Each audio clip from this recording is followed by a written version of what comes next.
Hi everyone, I'm Dannie. Welcome to Neither Here Nor There, Conversations Across Building Friendships, Part 2. Hi everyone, my name is Christina. So today we're going to be continuing our conversation from last time. I think Dannie and I found it really enjoyable to talk about different aspects of building relationships, building friendships, especially as we maintain a global-wide network. And before we get started, let's talk about our setup today. It is a little bit different than what we're used to doing. I guess this is one way to maintain a long-distance relationship. Yep, which I'm having actually a good time with. I don't know, Christina's been bitching to me about. I think she misses me. Anyways, this is what it is. I hope you guys like this. This is our long-distance relationship. And yeah, we're going to see how it goes, I guess. We'll see how it goes. This is a testing period. So Wait, how long you been gone now? Has it been 2 weeks? I think it's been 2 weeks. So a little bit more, and then I will be back filming next to you. Barely feels like you've been gone. I start to question our friendship now. Oh my god, such a good actress. Okay. During our last conversation, I think we discussed growing up, with different notions of friendships, what they mean to us, and clearly Danny and I view some parts of it differently, some parts of it similar, and then how we integrate into these different groups that we have throughout our lifetime. So I don't know, Yeah. Danny, what did you think about our conversation last time? I actually listened to our episode, earlier today, and I found it very interesting. I suggest everyone to go have a listen. Just, my unbiased opinion. But there's a couple things that I thought were really interesting. The idea of like how maybe sometimes transient people perhaps might not have longer lasting, more stable relationships as opposed to like people who are like continuously there for like 20 years. They were born and raised there kind of thing. I don't know if that's true or not, but that's just an interesting thing. And I like this idea of like having an anchor, right? Like you were talking a lot last episode about, feeling like you need an anchor or a base, friends in like specific places to anchor you, right? And we've used that word quite a bit. And I like that. Hopefully we get more into that. And then, oh, yeah. Okay. We've got a great episode for everyone today. Instead of just recapping the last episode, go listen to it. All right. Keep talking. Tell me more, Christina. What are we doing today? So I think before we just like dive in, I think something interesting that has happened in the few weeks that we've been apart, even though it has flown by. I was visiting with some friends here in the U.S. and talking to someone from Taiwan actually, who now lives in the U.S. with her family. And I was telling her about our podcast, how we talked about this episode about different friendships, and I think something that I found kind of intriguing now that I've dove deeper into this topic is how, because of these different cultures that we've been involved in, sometimes the closeness you feel with one is not the same as another. I think in certain friendships with certain people from certain countries, maybe like Latin America or other places similarly, people are more willing to share. So from my perspective, being the same kind of testing pool, I can feel much closer to these people versus maybe in East Asian culture, I feel more distant. I don't know if you relate to what I'm saying, Danny. I wasn't so much relating, but I was really thinking about this and wanting to see like that just feels something that is like subjective. It feels subjective, doesn't it? It is Like very subjective. so yeah, so in how like maybe I grew up, I specifically like and it's the same thing with I think it's between people. It's like love languages, right? It's like I like hugs or you like gift giving. You like gift giving, right? That's one of your love languages? I Should think we just so, tell yeah. people now? Okay. You like gift Share with giving. the world. And like I know that that's something that you like to do, and so when you give me gifts, I really appreciate them. But it isn't something that is one of my love languages, and that kind of applies. So we're not talking about love languages, but we're talking about friends. And so I do think it's quite interesting what one person finds like more relatable culturally. Yeah, It's not, yeah. what someone else would find in another culture relatable. So Yeah, but I think, Danny, what I found kind of what stood out to me in that conversation is that, for example, like you said, like imagine if hugging is a show, like a demonstration of closeness in a country, and like in Taiwan we don't hug. But then, in my perspective, perhaps I'm not as close as as I should be with these friends. But in their mind, we're like best friends. I guess it's just more like in comparison from different perspectives, people can view it differently. And I thought that was I need to recalibrate my friendships. Oh my God. Or maybe scary. Can you imagine? Oh, I didn't even think about that. Oh, that's so true. Because I It think makes like a it lot makes of me like, information, like a lot of information is shared, maybe like in Latin America that no one will ever talk about in Taiwan. So for me, that means oh, we're not as close, but in their mind, we're super close already. how do you navigate that? You I don't know. personally. I'm learning. I'm really learning because I often thought that I was just like people just didn't like me as much in Taiwan. I really had this moment until this conversation with my friend, and she's like, "No, this is like as close as you can get." And I was like, "Wait, really? This feels so distant to me. I feel like we are not. There's more room to grow." I need to know more about why what culturally you don't find close in like Asian, like when you with your Asian friends, like People don't share what as much. differences. People don't share They as don't much. share as much. Do you No, find they they don't. share a It's lot? actually Yeah. because like I just remember growing up, my mom kind of had that thing of like, why do you gotta share it with people outside your family? And it was just like a normal thing that she asked, and I was like, bec- I mean, like, why not? Like, my friends or whatever, something like that. And I'm just now realizing that that's a thing because you're pointing it out. And also, I think Huh? people in maybe more East Asian, and of course, this is generalizing, so no one takes offense. Yeah. But I think in Asian cultures, people are taught to like suppress their feelings as well. So even if you're super Yeah. mad at something, when you recount the story to your friends, you're like, yeah, but it was no big deal. Versus, in Peru, I would commiserate. Would be like, this was the worst thing that happened. They would be like, yes, let's go get mad together. And there's that feeling of bonding. Versus in Taiwan, that doesn't happen. I need to go to Latin America. I need to go to Spain. I need to like go to all these places because seriously, I have been doing that all my life, but honestly, I am just not like that. Like I have like refused this last 2 years. You know me now. Like the last couple months knowing me, you know that I love to commiserate. Oh my God.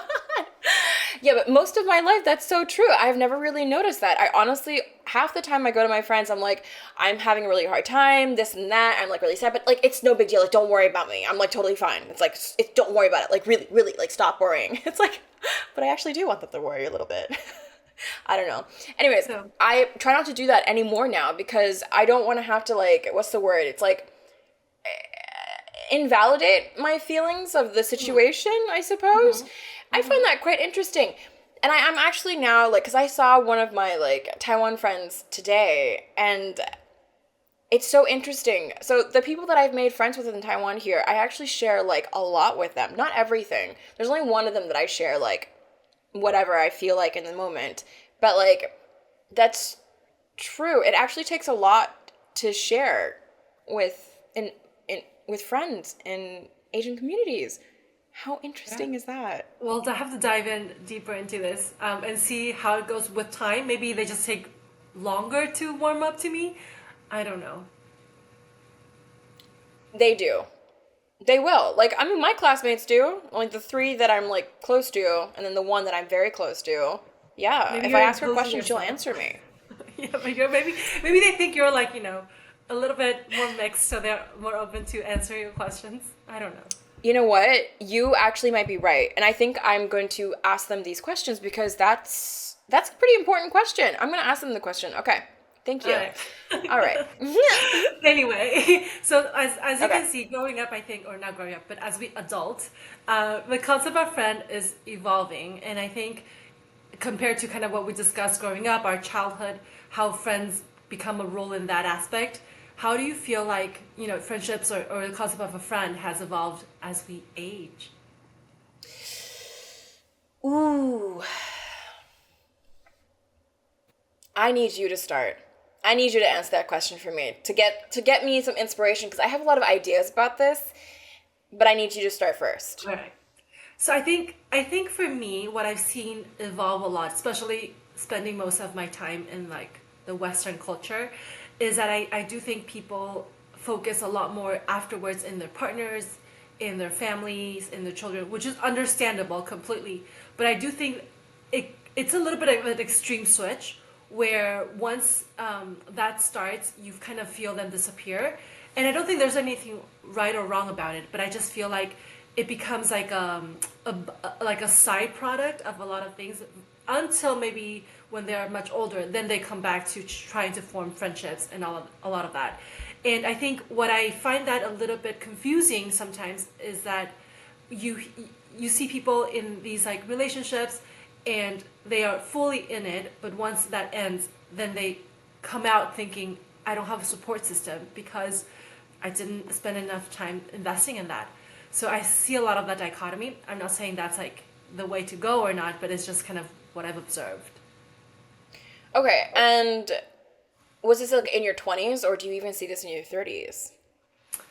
Well, in my 30s, I do see a lot of like the focus on it.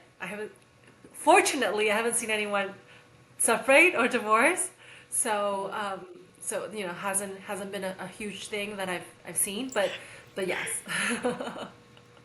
Okay, so, well, I'm wondering if that, like, can you imagine, like, in your 20s? Like, I remember, I feel like we've talked about this maybe before, but, like, the idea of, like, in your 20s, when you couple up so early, you don't have, I mean, in my opinion, I feel like, because if you even type into Google, like, the age of average maturity for a man and a woman, I think it was Attachment Project said that an average a man matures at around 42 on average, and a woman is like 32, 33, something like that.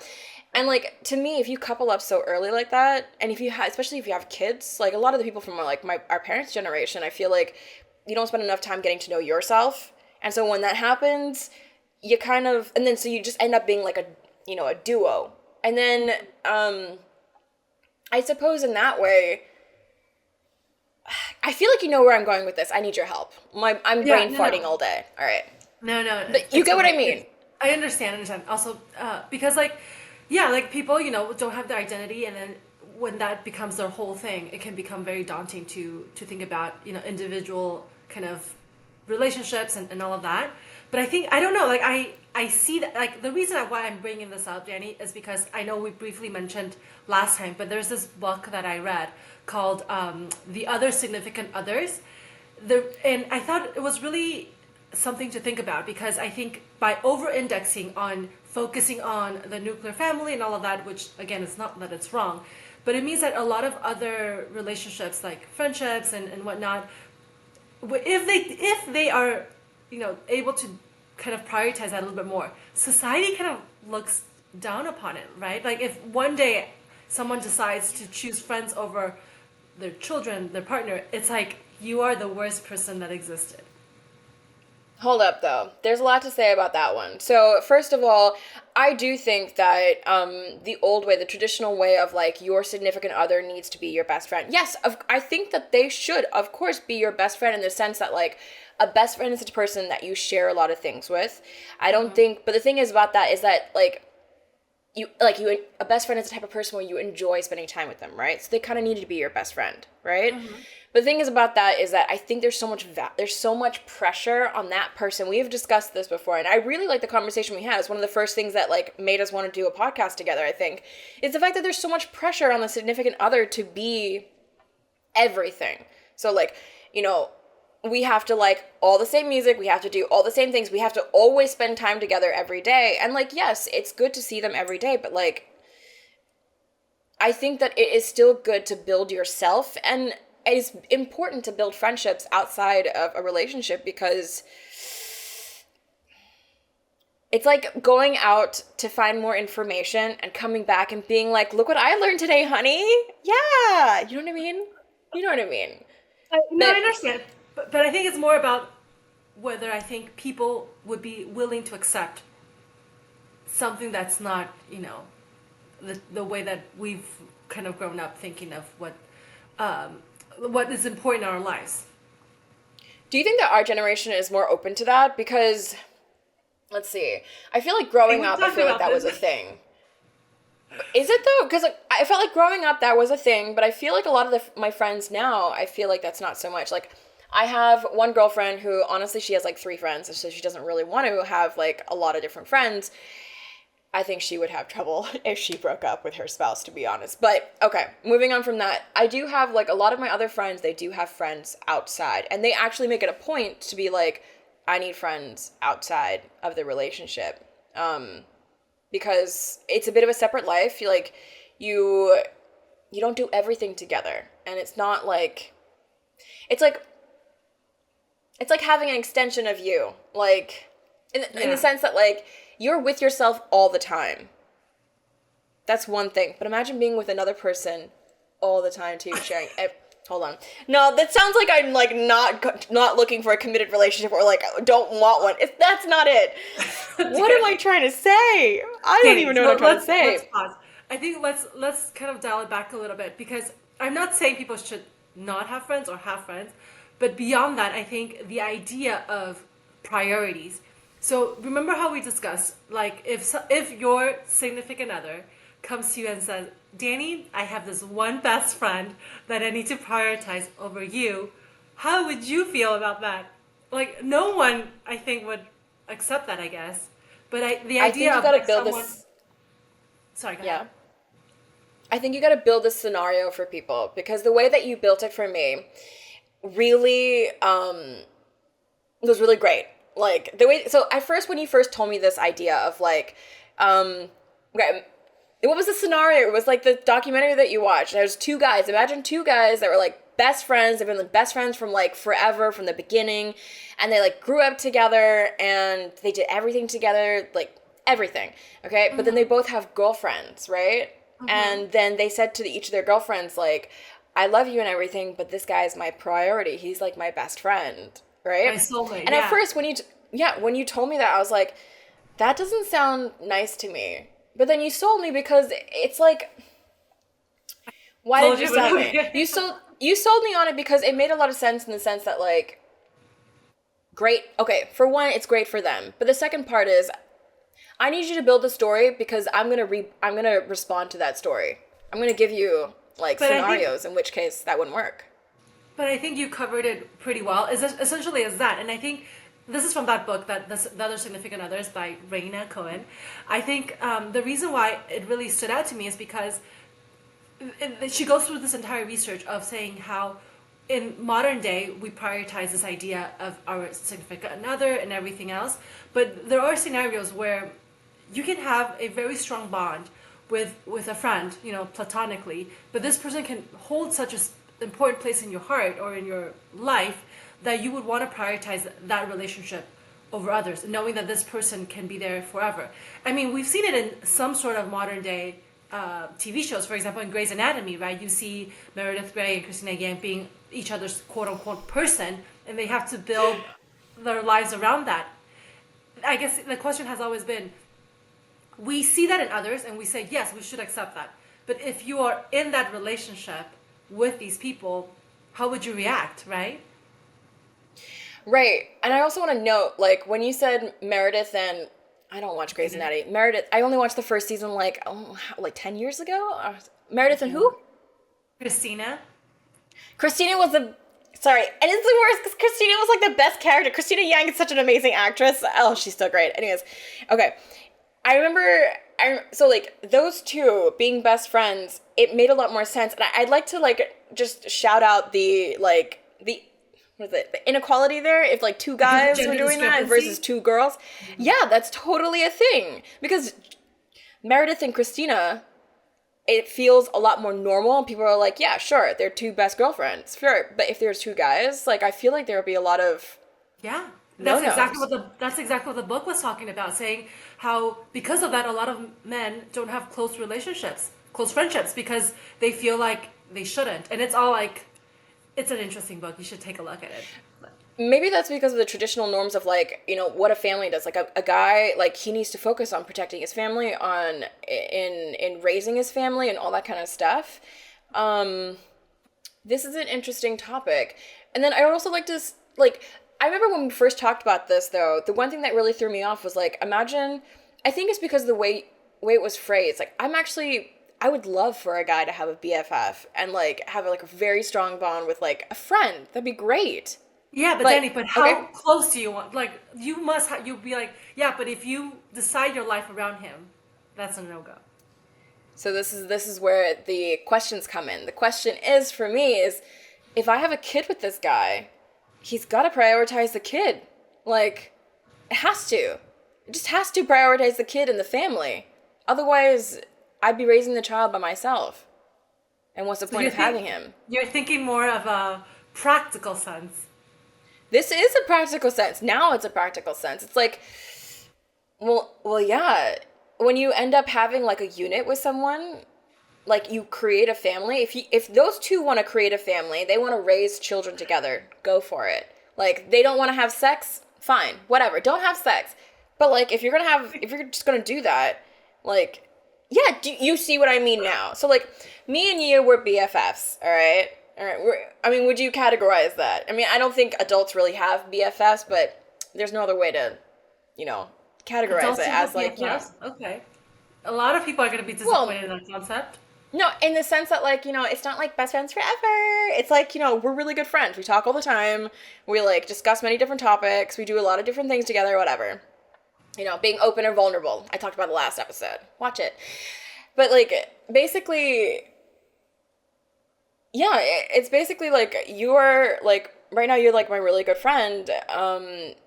But unless we have a child together, like I can't base my life around you all the time. Like I still have to base life around me, and then eventually I meet a partner, and that partner maybe like it becomes different. Especially, it's really for me just if you have a child, right? Am I right No, or am I Danny, I not? really Like don't know. Like, I don't, challenge it. maybe, like, we don't have to go into, like, to complicate this too much, but, like in Grey's Anatomy, even when they have children, you know, they still, like, they prioritize the children, but the partners are, the question mark is more the partners. I think the child, no one's, like, questioning whether the child should be a priority, but it's when you, how do you make decisions around it, right? I don't know. There's no right or wrong answer. I think it's just more something to think about whether we're just all being living under this like society's imposition. We are, especially men. The discrepancy there really it just doesn't so It much is. bother me. It's just really interesting to just look at that and be like, there's a TV show that actually shows two women prioritizing themselves, like that each other, Each other, who have yes. families, and like yes, okay, so children are still the priority, but then they still afterwards it's them, Yeah. like, but then men if men do it, it's a thing. You know what's really interesting? How that when you get like that ooh ding of like, you know, gender inequality going the opposite way, it's like reverse racism. It's like no, it doesn't exist. Oh, but it does. You know what I mean? That's an interesting. But Danny, I think to contextualize this a little bit, because I know a lot of what we're talking about is focused on this Western ideal of like relationships and like friendships. Again, based on this book, I think what I learned also is that in other countries, it's not as kind of called like not as highlighted, or it's not a big deal if two men are really close, or like if two women are really close. It's actually very accepted. In what countries? Can you like shout some out? Do you have any Yes. So examples? like I think in the Middle East you can see men holding hands, like kissing each other. Like I think that's very normal, very accepted. I think in East Asia as well, men can be really close, and that's like like brotherhood, and like it's much more acceptable. I think versus how you would see it in like, can you imagine two men holding hands and not just being friends in like the U.S.? No one's gonna accept that. I'll be honest. I wouldn't hold your hand very often. So it's. I mean, hold your hand. It's It's not a you thing though, but but like you see that in Asian countries, like women holding hands who are just friends. like it's like a pat. Like Just holding hands. anymore. It's like holding hands walking down the street. Yeah. What? Okay, Danny, I need Like to okay, introduce you to Taiwan. linking arms. No, holding hands. Asian people do not touch. What? But they hold hands. I don't know. I don't know what else to explain it to you. It's like a pat. It's like hi, kai wei, ni No, no, hao. no, no. Like when Oh. you hold hands walking down the street, like little like children, but adults. I would like you to talk to my mother because she refuses to hold my hand. Cause like I always want to hold her hand, but she never wants to hold Oh, I my hold hand. my mom's hand all the time. What? Yeah. What? I hold my Oh, dad's I hand need you to come all over the and talk time. to my mother. I need you to come home and talk to my mother and tell her what's up with Asian culture and that things are changing and she must keep up. All right. Okay. Yeah, no, in the West, if two men were holding hands, that'd be really like, it'd be like a really weird thing to be watching. I mean, but unless they were gay, that's the only thing that's like technically, I'm in quotes, allowed. I mean, I wouldn't mind just watching two, I don't know. Yeah, no, it wouldn't be accepted. Yeah, this is definitely something that I would just wanted to point out as I traverse the world and I observe different interactions. I I mean that's always been a thing on my mind though. It's like it's kind of like how okay, this is getting explicit, but like in porn how like two women together is totally normal, but then two guys together it's like specifically only gay porn. I know this is like a Wait, really how did weird we jump direction. from friends to porn? I know that that is a really weird direction, but you get where I'm going with this in the sense that like it's weird if two guys like if you're at a party if two guys kiss it's like whoa that's fucking insane, but if two girls kiss it's like oh my god that's so sexy. But like you know what I'm saying? It's like when did we We're become non-PG right so now. Okay. yeah okay yeah sorry anyways okay yes I think that's super interesting and I really like I don't know I'd like the world to be a little bit open with male love. I think male love is I think beautiful. so. I mean, Or that's like just how the like Greeks did close it 2,000 friendships. years ago, It's just close right? friendships also. With that said, Danny, I think just something I wanted to point out because I've heard this feedback from many of my girlfriends Yeah. recently because they started dating like new people, and they complain to me about like their boyfriends' friends, like friends, the quality of their friends and their friendships. Have you heard this before? Like men just don't have good quality friends. I mean, it's an age old thing. I feel like you know you always have the stereotype of like dads have no friends, like, and they don't. They like almost never do, and if they do, they like have like golfing buddies or like just like a random buddy that they see once in a while, and they don't really do anything. They just like go golf or what other things do older men do? But you know what I mean. Like, does your dad have friends? No. Oh my gosh, that's like the family Yeah. joke. Does But your he's mom because have he's friends? yeah, but I think it's I honestly think it's personality though. In this case, it's truly personality. For my parents. For Okay. my parents. Yeah. I feel like that is one, it's a generational thing because I would like you to go around asking a lot of your friends, like ask a lot of your friends and ask them just like, does your dad have friends? And see how many of them say no or very few compared to the mother.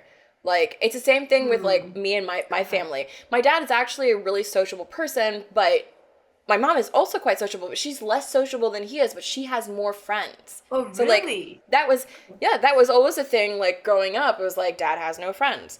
And then but I would like to say like these days, okay, so let's keep it to like our generation. I have Yeah, like one yeah. like yeah. I have a few friends where the guy has like quite a lot of friends and it's like usually like a big group of Okay. guys that are like friends and they all have their so like yeah, so it's like a big group, and they used to like play rugby or go to college together, and then they all have their like girlfriends, and the girlfriends all came together, kind of thing, and became like, but it was all because of the guys were like bros, lads, you know, they're all lads and they're Because friends. like, Then I I have have a, many guy friends and I think I'm good quality, so I don't understand. we'll let Christina have this one. All right, guys, we'll let Christina have this one. She's good quality. She is, you know, she is. No, Find but I'm her. just I've got saying, her number. Message me. no, but no, I'm just saying, like, I don't understand. I've never heard of this before, honestly, and I have a lot of guy friends, so I don't know. Okay, let's compare. I do have a lot of guy friends where like they have friends but they just don't keep in touch with them very often. And like remember how like so like for our friendship episodes we're looking for someone to interview. And when I was thinking about all the guy friends that I have, I realized that they don't seem to have I mean compared to your guy friends I only know like one of them that was like keeping in contact with people from like all over the world, and it's because they're a social butterfly. Other than that, though, I couldn't think of anyone like any of my guy friends that like I could think of a girlfriend totally. I could think of many girlfriends that have friends all over the world or just like many friends. So yeah, I had a hard time coming up with that. All right. What do you think that is? Is it I like an really don't eight? know. Do people have hard time making friends? I don't understand. I do. It could be subjective to like my life. like maybe the guy friends that I have made and kept throughout time, like throughout the years, but it could also be like, I do think that part of it is that thing that we're talking about of like, men are socialized differently and they're kind of taught to like, Not have friends. because it's gay? What is it? Why? Is it like I don't a be a man type of thing? Be a man, look after your family, don't have friends, but I think that's. I don't think so. I that one I don't know, Danny. I really don't know. I just found it because really it's interesting. healthy. Yeah, it's good. It's actually to have friends. healthy. Well, not just like that, is to have the quality of friendship where you tell people things like, you know, I'm sad because of XYZ. All right, great. Yeah. And just like have someone listening and to be able to express yourself. I feel like that's a thing. I feel like it's more accepted for women to just express themselves. And so we actually, look for friends to express ourselves to because we have like, I don't know, emotional things that are happening. But guys also have that too. But guys are only expected to do that to like, it's like a stereotype when the girl's like, I want a sensitive guy. They want a guy that like will express his emotions in a healthy manner, right? That's what it is. And I feel like a lot of society doesn't actually have that. How interesting. Maybe that's connected to why they don't have a lot of friends or quality friends, as your friends say. Is that I what it don't know. is? Answer. No one knows. So this is the big question. I've been asked and I don't have answers for them. I feel like that's the answer. I feel like they're socialized differently. They're Maybe some of our male friends can answer that for us. That's a question that I'll definitely be asking for sure. Yeah. All Okay. right. All right. I Well, talked a lot about Danny, that. let's go to the next section, Okay. which is something that you know me, and I've been asking many people around me that I love this question. I don't know why. I think it's the age maybe, but I know I wanted to kind of give you a chance to answer this, I guess on video. So one of my main curiosities I've had, and I've shared this with you, of course, is this idea of creating a guest list. This hypothetical guest list. Usually I use a wedding because clearly this is something we need to think about. We don't have other big events in our lives where we truly gather all of our closest friends to. So I think I can only use wedding. Hopefully, as we grow, we'll have more events. But in this wedding of yours, that's like this big monumentous event, do you invite people that you've met throughout your entire life that have become influential, or do you invite the people who are most influential in that point in time? What do you think?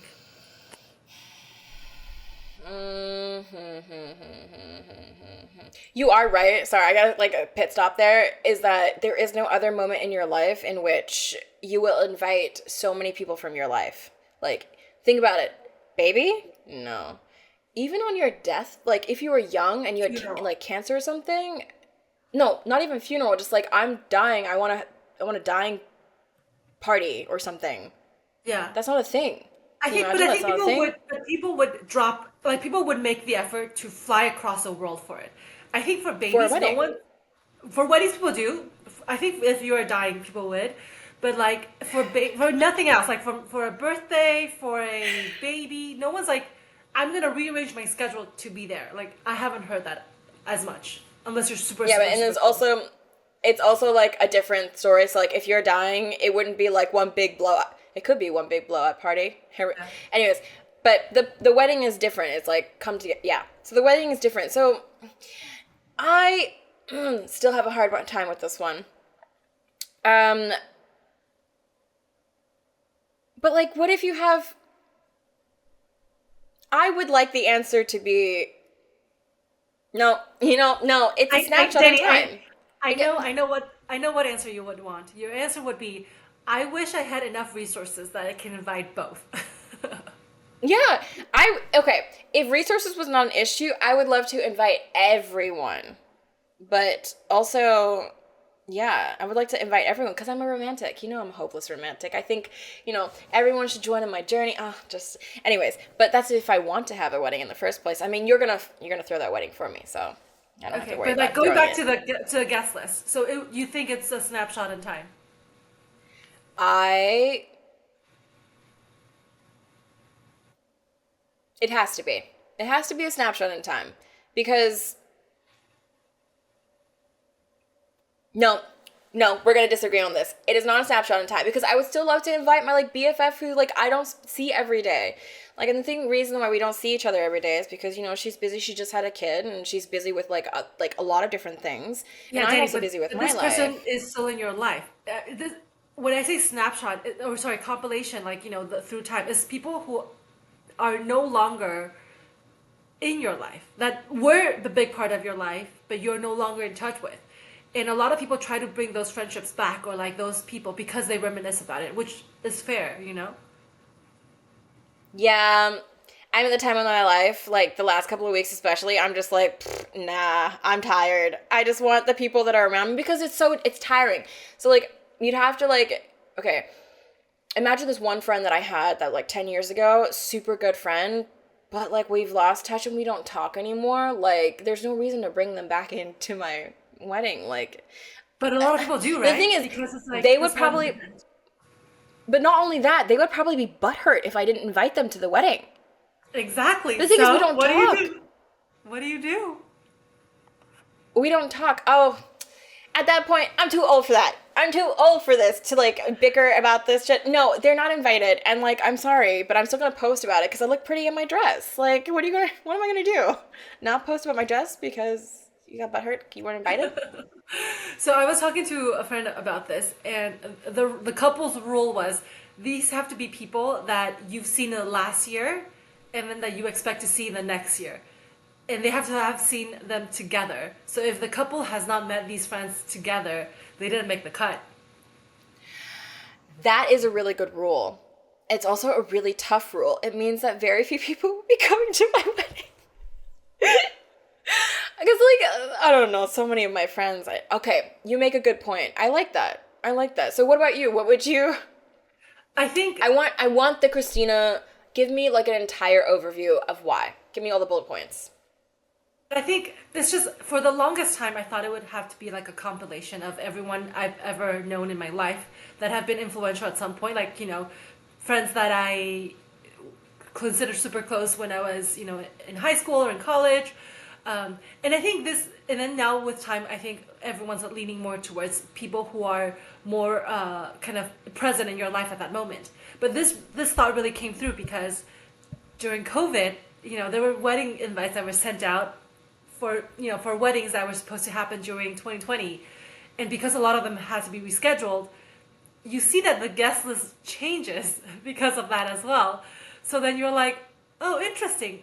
That means that at that point you were relevant, and now you're no longer relevant, and that was just something to think about. The bridesmaid list changed as well. Like everything just changed. Ah, the bridesmaids list. You know what's funny? I've got a wedding coming up. Uh huh. I've got a wedding invite that I haven't accepted yet. Um, Because because I, I only know like two people at the wedding. Oh, I should probably go. It's an exotic place, so never yeah. know. You got me thinking though about my own guest list. Um, Yeah, you gotta renew it every once in a while. Yeah, and it goes back to what we talked about also, Danny. That if you were someone's bridesmaid, do you think like as the expectation you should also invite them to be your bridesmaid? It's like one of those things. oh, it becomes tricky. I don't like it. Why do people have weddings? This is why I'm like, I don't know if I want to have a wedding. Christina, you have to throw it for me. Then the bridesmaids, they come to me. I'm like, this is out of my hands. This was all Christina's idea. Like, just look at her. Oh, what a cow. Like, yeah, her. Anyways, yeah. So like, it becomes a bit too tricky, and it becomes really butthurt. But that is also where it's like, come on. Like, what do you want me to do? Like, this is like a really like this is the part where it becomes, are you going to be an adult about this? Are we going to talk about this? Or are we just going to be little children? Are you going to, be butthurt and just like, because then in that Of case, it would course. be, okay, this is like, then in that case, I'll be like, all right, I don't have time for you anymore. Cut, cut, cut, cut. I Right? think I think the answer to all of this, Danny, that I've concluded while talking to other friends, is that we should just have more events in our lives, so we don't feel like this one event in our entire life has to signify not only represent how much the friends we have right now means to us, but like everyone who's ever been in our lives mean to us. I think it has to be like if we had more milestones in life where we can celebrate with different groups of friends, then everyone's happy. Yeah, but people could do that if they lived in the same place. Like, of course, people would do that if they lived in the same place. Or just put more importance in maintaining these friendships. I don't know. But you can't. How do you put especially for you? Like, you're global. Like, Okay, so it falls on me. I need to be more active. Yeah, I try. I try, so Danny. I that's try. that's the thing. I'm sure people would love to have like more events in their lives. Actually, I'm thinking about it. I would say that I'm saying that, but I'm just like, nah. Mostly because I can't be bothered to throw on a party every few years. Like, no, that's not true. It's just like, yeah. Anyway, Okay, fine. I think I this. think a wedding guest list, though, the concept of that idea, like, it's not something like that's super girly. It's a thing. It's like a thought experiment. I actually really like this as a thought experiment of Yeah. like who makes the cut, who doesn't, Yeah. and why don't they make the cut? What is the meaning? What is the wedding guest list? What is that meaning to you? Like, Exactly. That's exactly it. You got it. You got yeah, it down. yeah, and I think it shows where people are like in age as well, and just like all that kind of stuff. Yeah, it's super Yeah. important. Yeah. Anyway, I think this leads perfectly into this last section of our conversation. That is something that I think Danny and I found it really interesting as we were discussing, these different like relationships we've had in the past. And I think the role that each person plays, right? I think we'll call it the idea of a named character. I think as we become more adults, at least on paper, the idea of losing touch or losing friends becomes like a bigger deal, right? Like this happens more and more. And I know some friends of mine that find this concept of losing touch or kind of distancing certain relationships to be quite anxious and like anxiety inducing. And I Yeah. think the reason why people think that way is because they think that the value of the friendship or their impact on each other diminishes. And I don't think that's necessarily the right way to think about it. Not all relationships are made equal in the moment, even the meaning to each other. Some people come into our lives and make a greater impact one way versus your impact on them, and their impact on you can become it's not the same. So I wanted to talk to you about this concept of name character, Danny. What are your thoughts? Yeah. I I love the concept of named character. You know that I do. It's something that we talk about all the time. Honestly, though, the thing about this, and I've really realized it this past year, is that this really is, again, and I keep saying this, a function of age. It's not just a function of age. Sorry, it is not a function of age. It is maturity. It's whether or not someone is mature enough to be like, I had a really good friend, or a person in my life that meant a lot to me, and to be able to like be anchored by, not by someone else, but by yourself, and to take whatever it is, a life lesson, or to really be grateful for the friendship that you had, or whatever relationship you had, and be able to let that go because you're anchored by yourself and not by them. And I think that's a really important one. It's about being mature. And this name character thing, it is bittersweet, right? You know, Yeah. that thing about like you have someone that you loved and they were in your life and they meant something so great to you because they allowed you to like realize that you could fall in love, perhaps, or that you could, you know, for anyone that's listening that knows my story, but yeah, someone that you like felt really strongly about, and they meant so much to you because you grew up like romantically and like you had this great experience, but to them it might not have been such a big experience for them. And so how do you like be able to like, you know, overcome that? They became such a big character. They became a named character in your story, in your book. Hmm. But perhaps in their book, you are a side character that's, you A know, background killed off in the character, first yeah. episode. Yeah. Yeah, Yeah. I So like, totally get it. And yeah. I think the reason why we started talking about this is because I think in my friendships, I think a lot of people I know regret having these relationships, or they regret certain friendships they've had. And I don't think we should, first of all, live in any regret. I think just because it ended doesn't mean the value or the impact these people had in our lives mean anything less or is less important. Yeah. It's just a phase, right? It's a chapter in your life. So we should still, appreciate the named characters in our lives.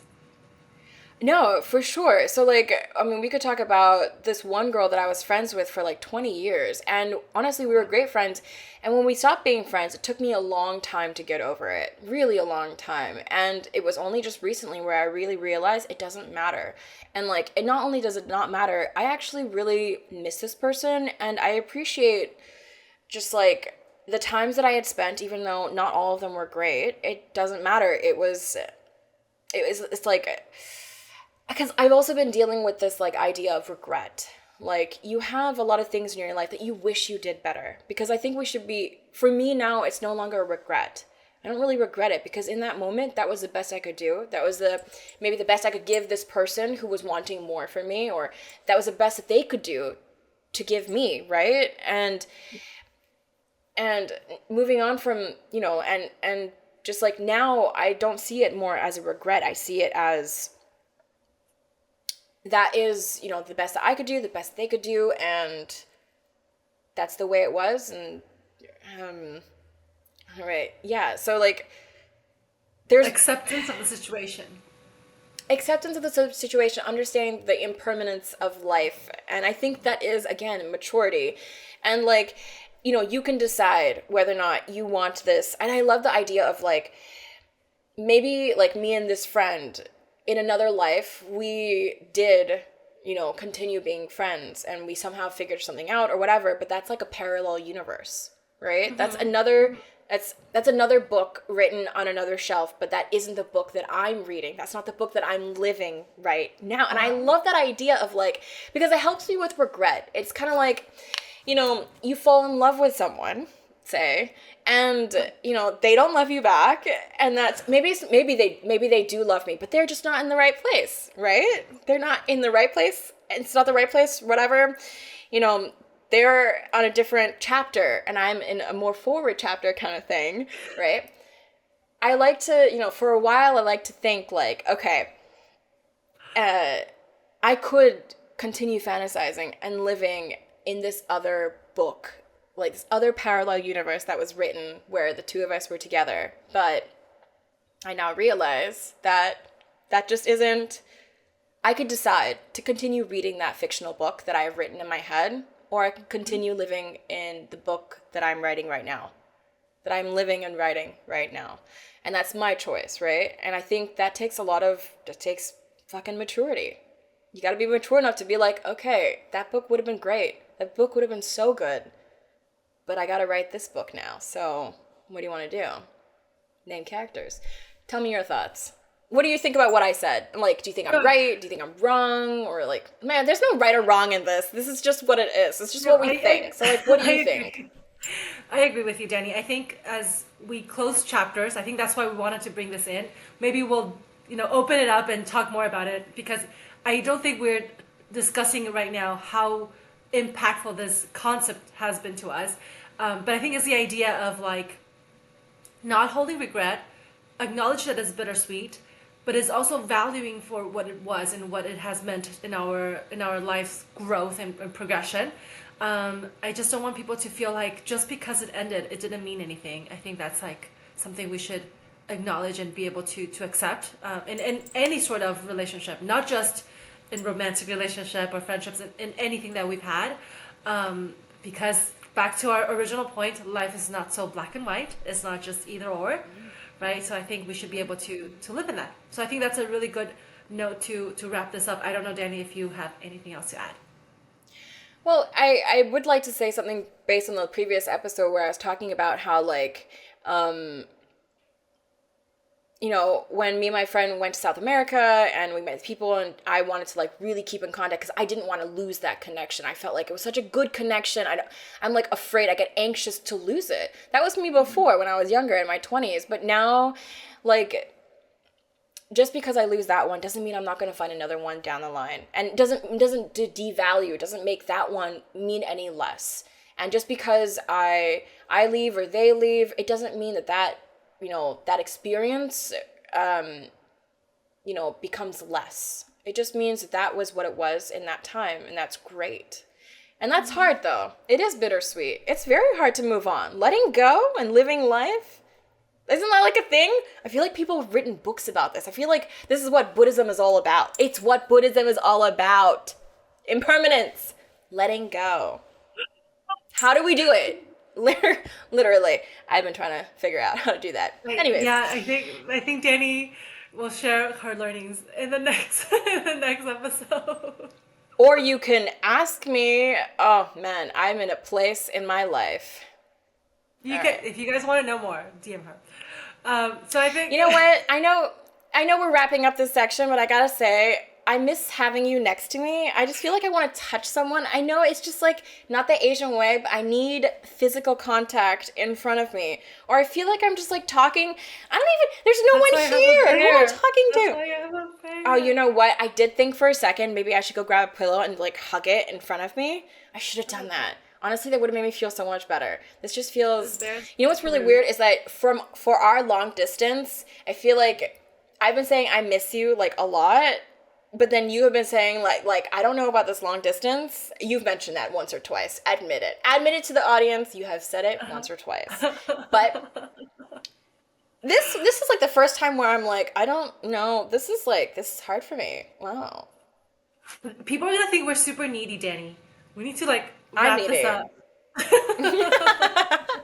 Before anyone knows, we're not actually cool. We're really needy chicks that like talk about wedding lists all day and like yeah, no. All right. All right. Okay. All right. So I think Okay. to wrap this up, to wrap up today's conversation, I think it's been one that I think ruffled many feathers. I think people will find us first of all over the place, and will be like interested in seeing why we are observing these kind of relationships and kind of these different interactions throughout. I think these are just points that we've discussed, and I think highlighting them, hopefully, people can bring new perspective.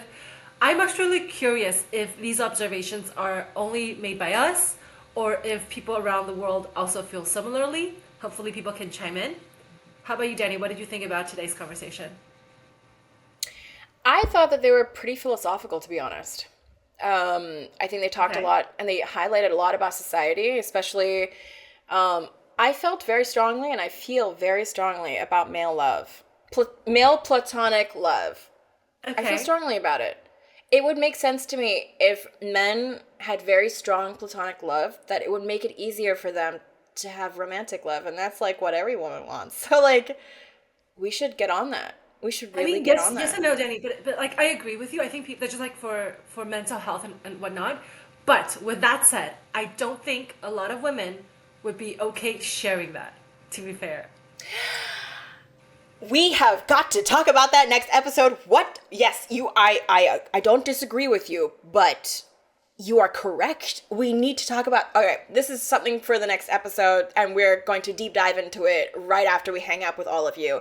Okay, besides that, though, the wedding list idea is a great thought experiment, and I do encourage everyone to talk about it with your friends, or I don't know, whatever you want to do. But it's a good thought experiment. So, and the name character one, I think that one, people oh, should be able to feel good about it. When they so when they the wedding think list about thought it. experiment is your thing. The name character thing is my thing. It's the way of explaining what someone means to you and closing chapters, or whether or not they will be a continuously main character, like a main character rather than a name character, a continuous character in your book. Like, are they going to continue on or are they going to close? And I think that's a great way. That's a great way to. I love the Danny, way you wrote this script. Just gotta say. Danny, maybe next time what we can talk about is people who were meant to be name characters that have become main characters. Are I know you you have a talking few about of those. yourself? You're Oh, talking about oh yeah, yourself? or my role. Yeah, my role in Well, your book. We can talk so about that long as you later. come back, I mean, everyone in the audience, she has been threatening to leave me. Like, she's been threatening. She's like, And you if I be come back careful at all, because Danny, a if lot I of the come people. back. No, no, no. You watch yourself. A lot of people watching this want me to stay where I am right now. So there's gonna be a fight about this, guys. I'll try to split my time, but you know. All right, fight. I love touching fire. You all know this. Well, Um, you don't. Not all of you know this. Anyways, but anyway, so I think in the next few weeks we have a lot coming up. I'm really excited to share new things as we go through. But Danny, anything exciting happening in your life? oh, you forgot to ask us at the beginning. What's happening in my life? You can ask now. I started, so I've been recording myself eating because I learned pretty late in my life that I am an exhibitionist. But apparently, okay, I looked up what an exhibitionist is, and apparently it's like really graphic, like pornographic stuff. That's not what I do at all. Anyway, so I'm using the wrong word. I like to be on screen. I learned late in life that I like to perform. I'm a performer. I like to be on screen. Anyways, I started an Instagram account that's basically just me eating. And it's great. And it's like unfiltered. It's so great. You follow me. Everyone loves it. I have 4 followers. Anyways, that's what I've been up to. Basically just eating and working out. Healthy stuff. See? You've been working out so Healthy much. stuff. What have you been Yes. doing? Okay, everyone, I'll tell you what she's been doing. She's been sending me like all these pictures of like the hot guys in Miami that she's living in because like Miami has just all these very, very good looking people, well built. I have I'm not sent you embarrassing her. I'm any pictures. sorry. You're gonna make me sound like a stalker. Sorry, she hasn't sent me any pictures. I have a wild imagination, a great imagination, and I'm able to imagine it. So I think it's a picture. It's Oh not. my I'm being gosh. weird. It's late. This time difference is not doing it for me. I don't I like know. this I was time gonna say. difference. It's I was 9. gonna tell the audience. I have to apologize on behalf of Danny. It's really late over there. Yeah, I'm a morning person because Christina has a really busy social life. I had to reschedule. God. Okay. Anyway, that's not the Anyways. point. Anyway, I am excited to kind of do my things here in the U.S. and then I will hopefully be back in Taiwan soon enough.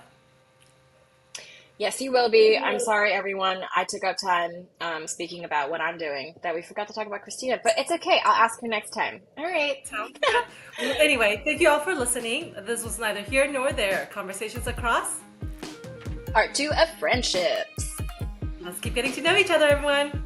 Bye. That's correct. All right. Thanks, everyone. Don't forget to join us on our upcoming episodes and follow us on all the social media channels for more updates. Bye, everyone. Bye. Thank you.